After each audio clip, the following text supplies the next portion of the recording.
Kisah Tikus Dalam Karung oleh Anton Permana dari Tanhana Dharma Manggrava Institute.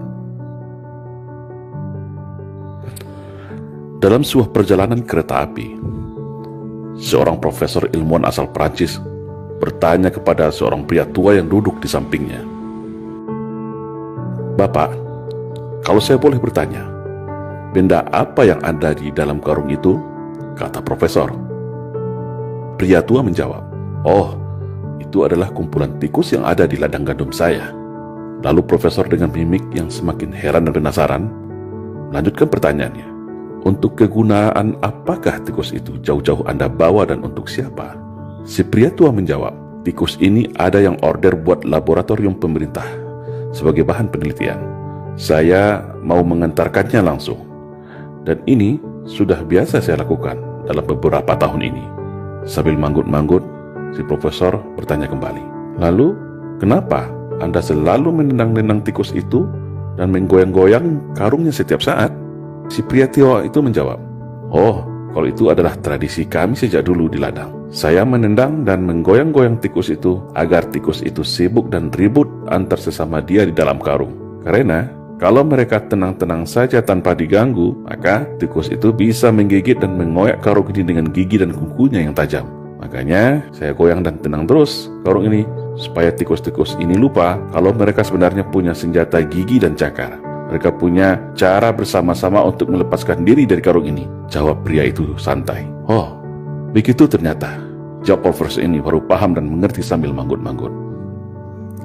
Nah, apa yang dapat kita ambil pelajaran dari cerita di atas kalau kita konversikan kepada kondisi bangsa kita saat ini? Cerita profesor dan bapak tua pembawa karung tikus di atas bisa dikonversikan dengan keadaan bangsa kita hari ini. Sebuah bangsa yang besar, bangsa yang plural, bangsa yang majemuk, tapi saat ini terjebak dalam jurang perpecahan yang begitu tajam dan dalam. Ibarat sebuah piramida kehidupan, mulai dari puncak piramida, tengah dan bawah terpecah belah oleh ego dan kepentingannya masing-masing. Apakah ini natural? Apakah itu alamiah terjadi? Sebagai bangsa yang memiliki sumber daya alam melimpah seperti ini, sangatlah menggiurkan bagi para taipan dan negara maju yang haus akan sumber daya alam. Dan sejarah negeri ini juga mencatat demikian. Sejak berabad-abad tahun yang lalu, bangsa lain silih berganti ingin mengeruk kekayaan negara ini. Dan cara yang paling aman untuk menjarah negeri ini adalah tentu dengan mengadu domba sesama masyarakatnya agar terpecah belah dan lemah.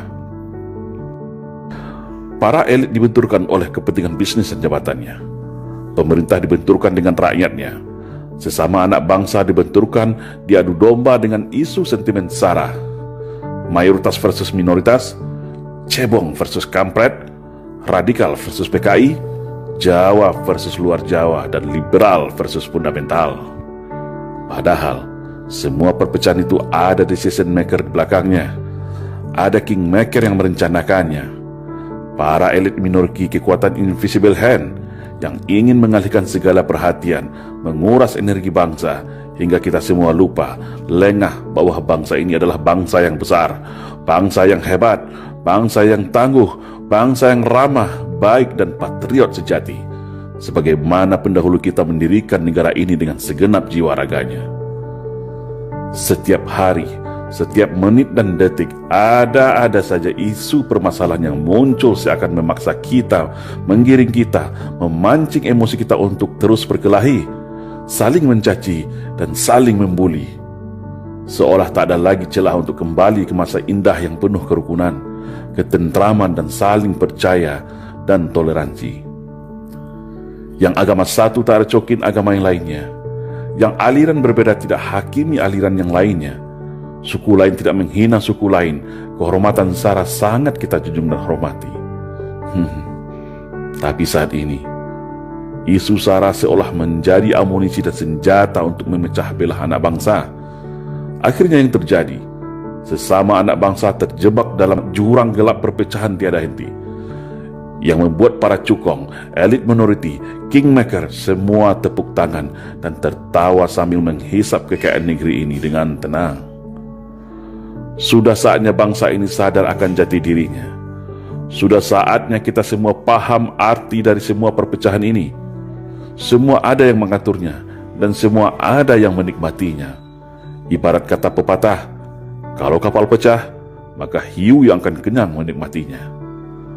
Padahal, mereka yang merancang ini hanya dari kalangan yang sedikit, tapi berhasil memecah belah serta membodohi kita semua dengan propaganda dan adu domba. Seperti pria tua yang selalu menendang menggoyang tikus dalam karungnya agar selalu ribut dan lengah. Sekarang, kembali kepada kita semua. Tetap ribut saling cakar antar sesama, atau bersatu bersama-sama untuk melepaskan diri dari skenario belenggu perpecahan, membangun arus gelombang persatuan kesatuan bangsa, untuk menuju arah Indonesia ke depan yang lebih baik, yaitu Indonesia yang bersatu, berdaulat, adil dan makmur. Salam Indonesia Jaya.